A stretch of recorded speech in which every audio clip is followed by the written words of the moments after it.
Joseph Coco. I'm at MoCCAfest 2013 on behalf of Nata Soup. Keep on trucking. And if you could introduce yourself, Nick. Yeah, I'm Nick Sousanis. I'm a doctoral student at Columbia University doing my dissertation entirely in comic book form. Okay. And what brings you to MoCCAfest?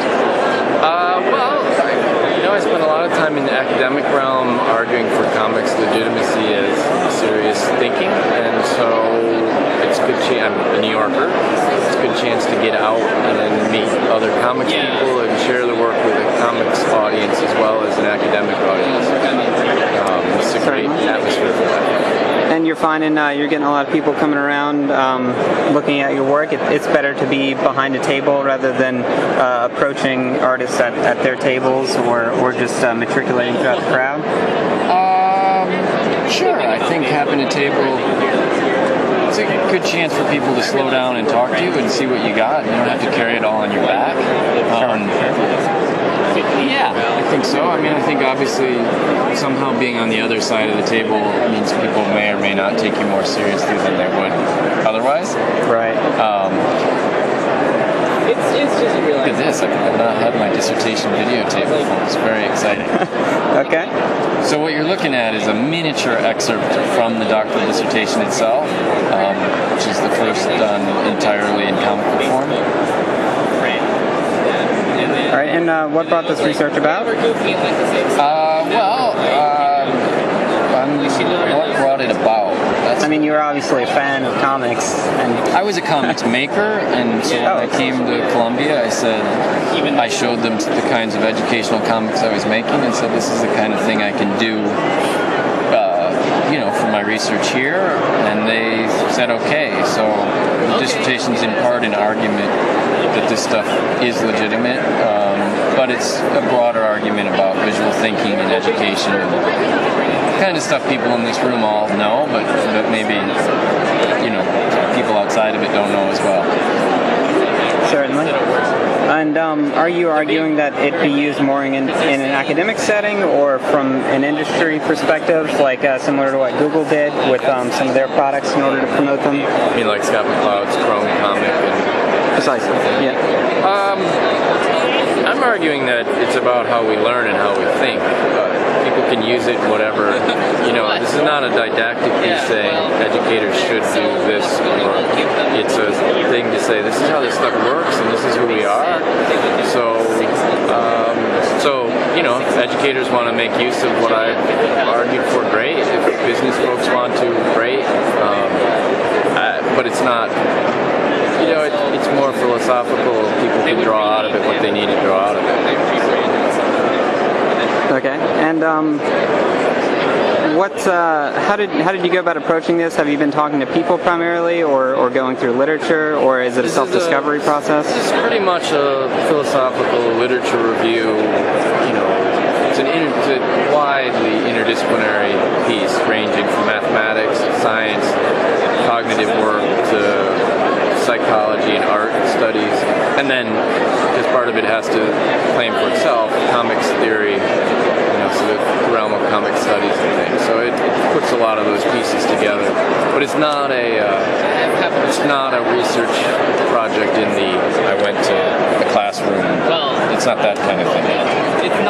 This is not it. This is a past collection of work. Okay. You can look at it. Sure. And you're certainly welcome to talk about your dissertation. I'm not trying to derail you. You do anything you want, man. You're the filmmaker. Okay. And how did the actual research project kind of proceed forward? Did you have other contemporaries who were interested in the same thing? A particular advisor that was urging you on? Advisors really mostly kept the door open to go where I needed to go.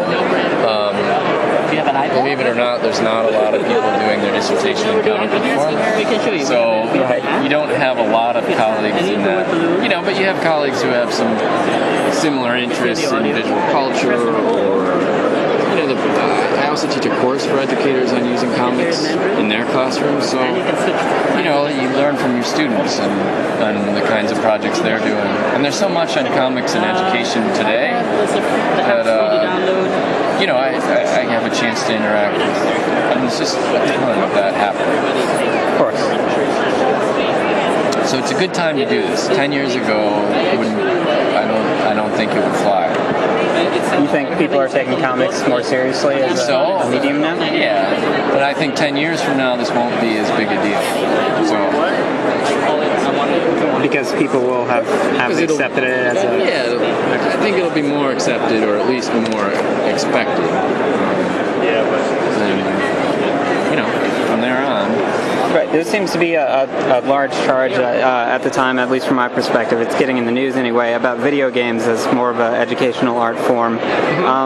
Would you say that might gain some legitimacy to opening people's minds to comics as an educational form? That's interesting. Actually, the comic that I did that got me into the doctoral school was a piece on games and education. Okay. I'm not a gamer, but I did this big philosophical piece on how games work. Right. So I think that's a really interesting point. I mean, I think games and comics are often lumped together as corrupter of youth and at the same time educator. So that's a great point. I think you're probably right. As games become more accepted, comics. But I think as comics become more accepted, games made. I don't know which one comes first. Right. They've both been around a while in different forms. So I don't think I've ever heard that question before. That's excellent. Okay, thank you.